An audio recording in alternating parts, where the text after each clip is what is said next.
In Vladimir Putin's Russia, the Kremlin even writes the history textbooks. These books enter schools next month and give a completely revised interpretation of history. They reflect Putin's historical view, pride at the achievements of the superpower Soviet Union, indignation at the humiliations of the Soviet collapse, and a claim for the rebirth of Russia when Putin took over in 1999. The 4 textbooks for 16 to 18-year-old schoolchildren were published by Kremlin aide Vladimir Medinsky.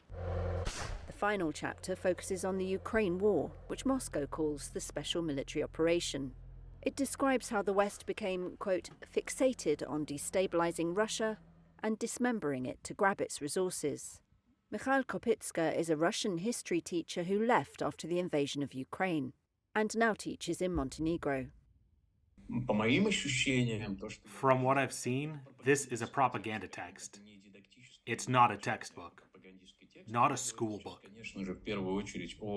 I'm talking first and foremost about the paragraphs and pages dedicated to the so-called special military operation.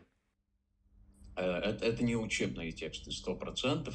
is 100% not study material, and it is written accordingly. It's not questions and tasks aimed at forming skills and knowledge.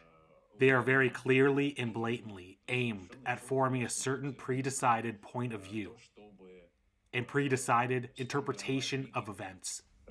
Предписанный образ такой вот,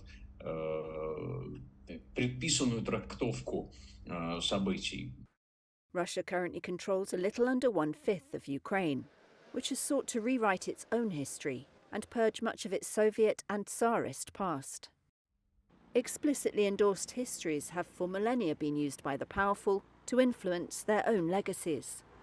The West's attempt to punish Russia over Ukraine has failed, the book says, but it says Russian assets totaling over $1 trillion were stolen in the West. It ends with biographies of some of the Russians who've fallen in the Ukraine war, which it doesn't call a war.